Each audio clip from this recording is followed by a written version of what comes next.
liver tumor. Liver tumor is the most common tumor, benign tumor of the liver. Most common benign tumor of the spleen. What is that?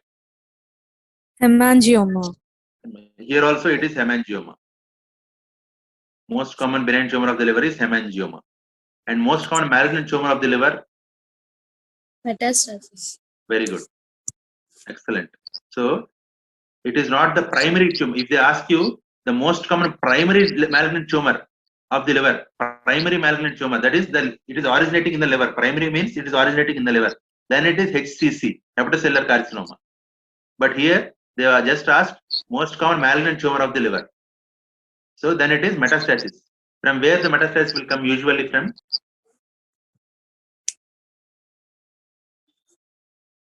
ovarian. Is it lungs? colorectum. Okay. Okay. It is from the colorectum. And most common primary malignant tumor of the liver in children, it is hepatoblastoma. Okay, hepatoblastoma, like nephroblastoma, it is hepatoblastoma. So you should be well versed with these four things. Okay. So most common benign tumor. Repeat. Most common benign tumor. Hemangioma. Most common malignant tumor. Metastasis. Most common malignant primary malignant tumor. Hepatocellular carcinoma. Most common primary malignant tumor in children. Hepatoblastoma. Hepatoblastoma. Okay. See here. This is hemangioma. Most of the times the patient will be asymptomatic.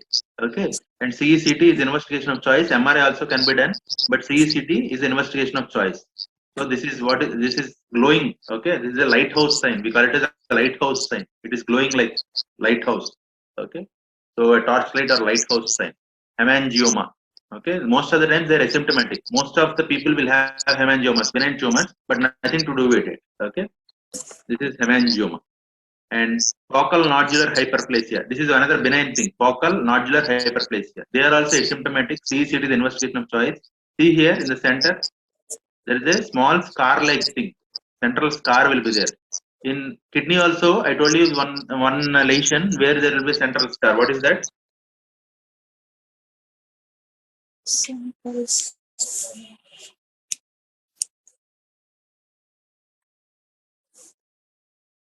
In kidney,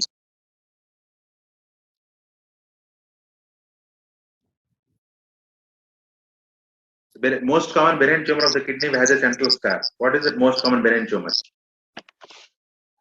Oncocytoma. Very good. So oncocytoma has that central scar within it.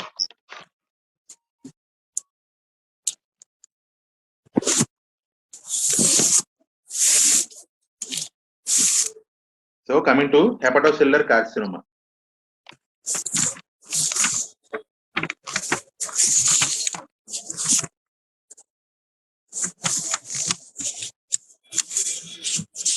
Hepatocellular carcinoma. So you know the risk factors of hepatocellular carcinoma. Name one risk factor for hepatocellular carcinoma.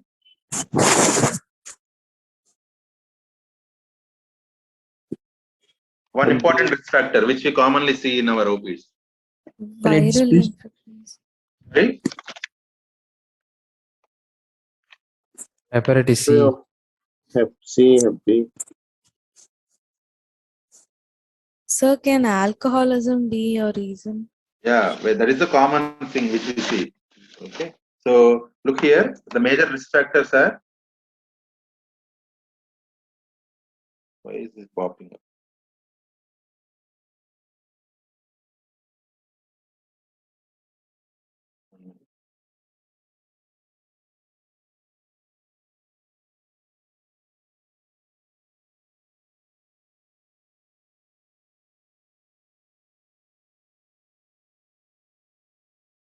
Okay.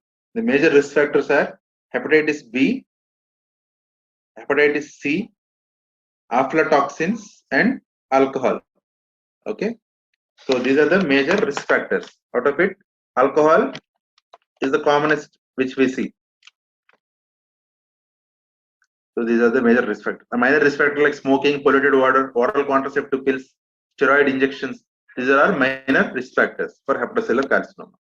So along with how will it present? Liver cancer, how will it present?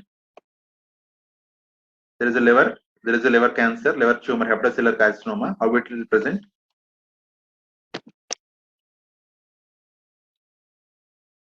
Presentation. Weight loss, Yeah. abdominal pain.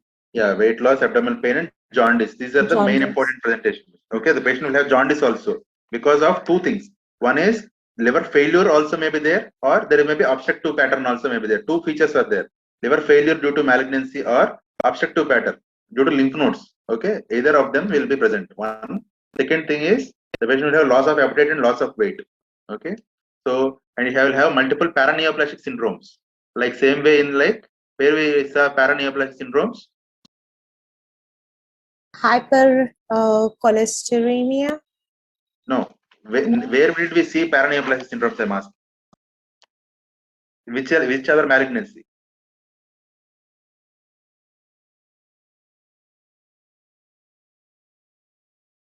Come on. In some other malignancy, we saw about paraneoplastic syndromes, right? Kidney, sir? Yeah, in kidney renal malignancy, we have seen many paraneoplastic syndromes like anemia, thrombocytopenia, leukopenia. Here also the same, along with hypercholesteremia, diabetes. Most of them, the patient will have diabetes also here. Okay, and the scoring again, Lirard scoring, liver imaging, reporting, assessment, and data system. Lirard scoring, we call it as like Berard's. It is Lirard's. Okay, the investigation of choice is CECT. What is CECT? Contrast enhanced. Contrast enhanced CT scan. Okay. Then for confirmation sake, you did a CCT, but for confirmation you need to do a true cut biopsy. Just put a needle and aspirate. Put a needle and take a biopsy, true cut biopsy. For staging, you need to do a PET CT. You need to do a PET CT for staging, compulsory. And for tumor markers, alpha fetoprotein is a tumor marker. Alpha fetoprotein. Okay. Alpha fetoprotein. This is the important tumor marker. What is the tumor marker for prostate cancer? PSA. What is the tumor marker for medullary thyroid cancer? It's calcitonin. Calcitonin.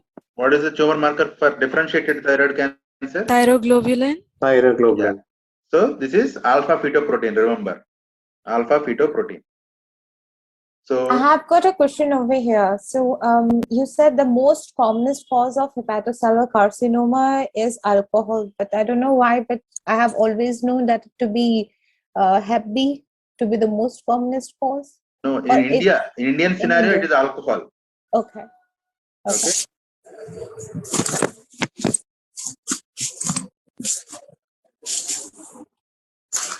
And HCC, what is the investigation of choice? HCC, CECT. CECT. So in CECT, we have phases like early phase, arterial phase, and venous phase. There are three phases. Don't go into the details, but this is just an extra point for you if you want. For the presentation will be hypo, the lesions will be hypo, then there will be hyper, and then again it will be hypo. It is a CECT. Okay. CECT findings will be hypo. Initially, hypo lesions will be there, and then hyper, and then hypo. Whereas metastatic lesions will be always hypo. That is to differentiate between metastasis, which is the most common tumor, metastasis, and hepatocellular carcinoma. How to differentiate it? Sorry, if there is some noise behind, background noise, because someone's mic is open, I can't follow you.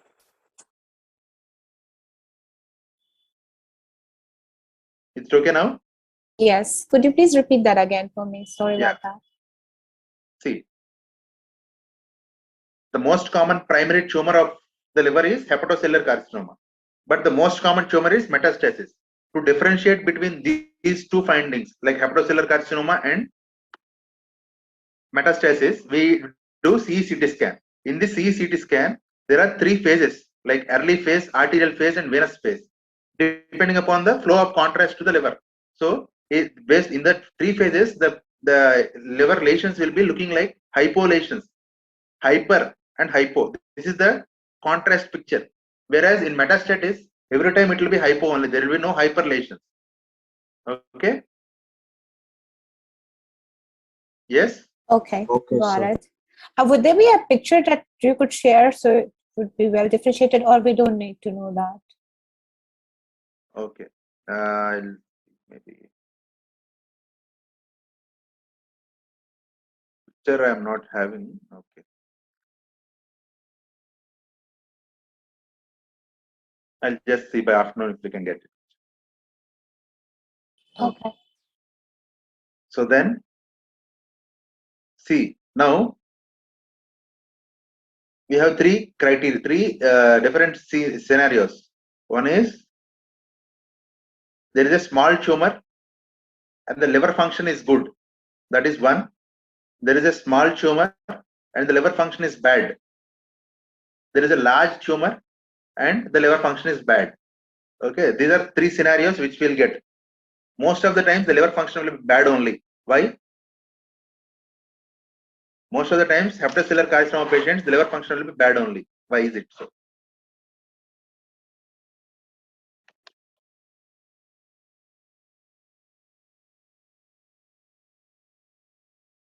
This patient comes with presentation of any symptoms. So if liver has to give any symptom, it will show it only at the later phase, not mostly asymptomatic, right? Okay. So the reason is, see, what is the risk factors for hepatocellular carcinoma are also the risk factors for liver disease. See, if the patient is alcoholic, he will have poor liver function. On top of it, he is having hepatocellular carcinoma. If the patient is having hepatitis B or hepatitis C infection, he will be having since the past 20 to 25 years, that infection will be there. And now that infection, and he is having cancer also. So most of the times he will be having poor liver function. So that's why we are talking about this scenario. Got my point? No, Yes. no, I didn't find it.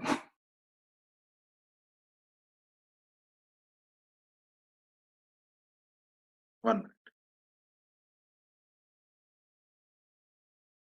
See, we have till now it's okay, right? Liver diseases we have spoken about, and hepatocellular carcinoma we are dealing with. Hepatocellular carcinoma imaging is over. We are finally come to manage that case. So once we are managing that case, I gave you three scenarios. There is a small tumor with function is good. There is a small tumor with liver function very bad, and there is a large tumor with poor function. So three scenarios I gave you. In any other organ, did I give these type of scenarios regarding the function of the organ? No. But only here, I'm telling that the tumor is important, the size of the tumor is important. Along with that, the function of the liver is also important. In other organs, till now we have dealt with so many malignancies: thyroid, breast, prostate, kidney. We never thought about the function of the organ.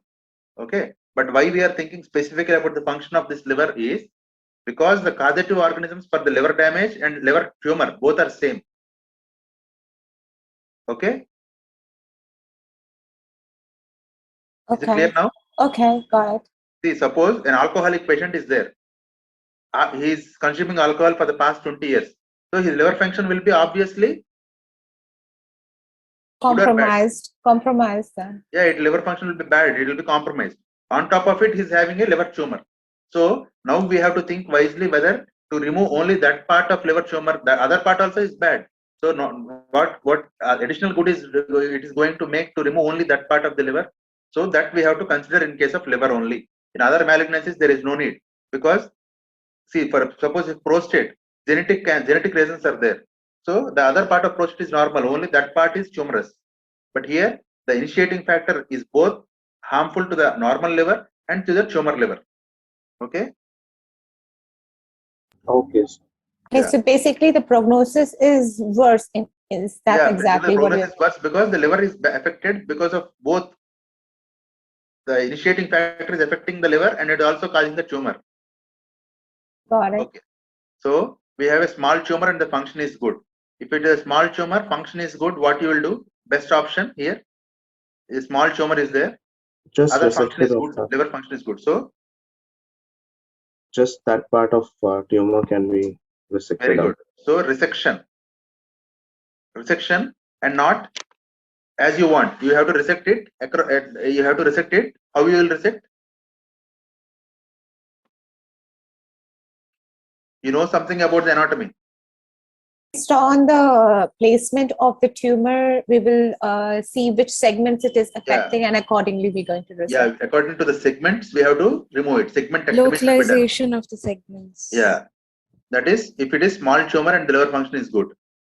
If it is small tumor, if it is a small tumor and the liver function is bad, or if it is a large tumor and the function is bad, here what you will do? In this both answer is simple. The answer is same. Transplant. Very good. So there is no point in removing the, already the liver is gone and a small portion is there. You know, no point in removing it. So we'll go for liver transplant directly. In these two conditions, we'll go for liver transplant. Okay. Clear now? Okay, sir. Yeah. And this is important. We have a score, child pug score. We call it as child pug CP score, child pug score. So this will tell how bad is the liver. We have three classes, class A, class B, and class C. How bad is the liver? This, with the help of this score, we can tell. So we have 5 parameters: A, B, C, D, E. A is albumin.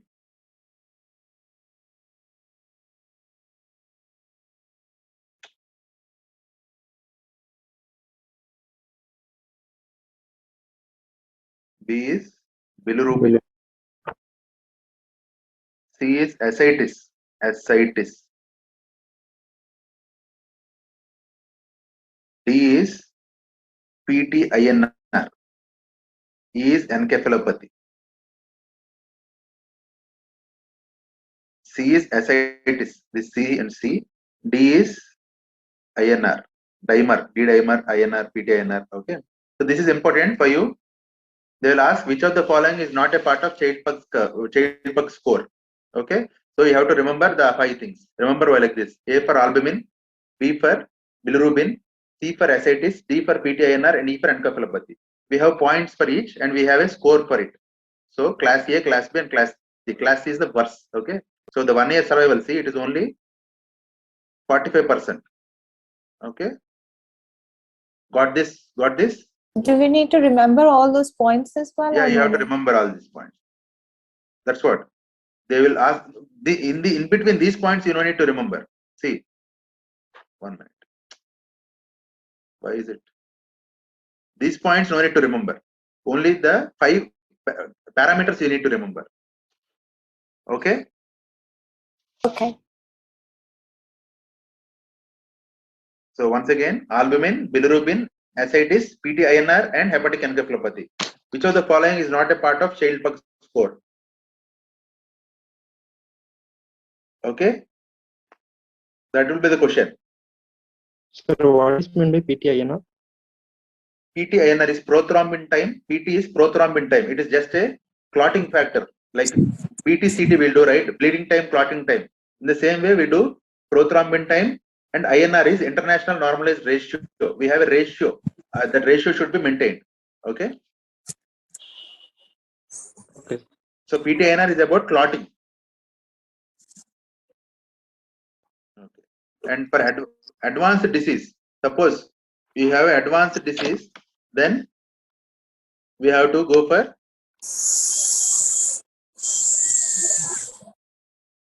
any idea about these terms? Anybody heard about it?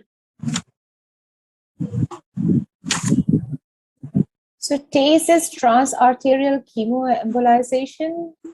Very good. Then I Here don't is know about tear. transarterial. It is same. Radioembolization. Radioembolization. Okay. RFA is Radio frequency. radio frequency ablation. These are all newer modalities. They may ask you the full forms. That's why I'm just telling it. And HIFU is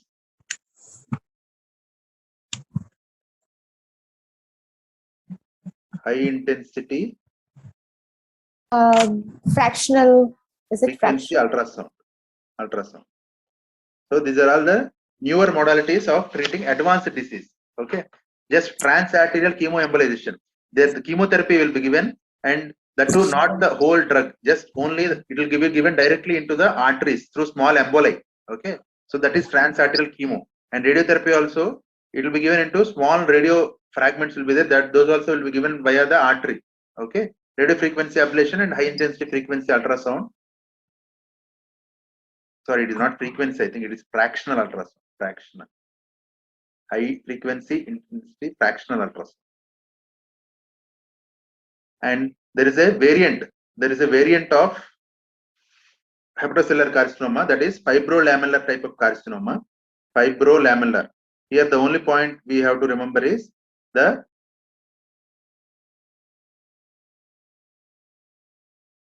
tumor marker. What is the tumor marker for hepatocellular carcinoma? AFP. AFP. AFP. Here it is neurotensin B. Neurotensin B. Okay, just remember this point. Neurotensin B, it is the variant for fibrolamellar type of carcinoma. Okay. So can you please show the previous slide? Yeah.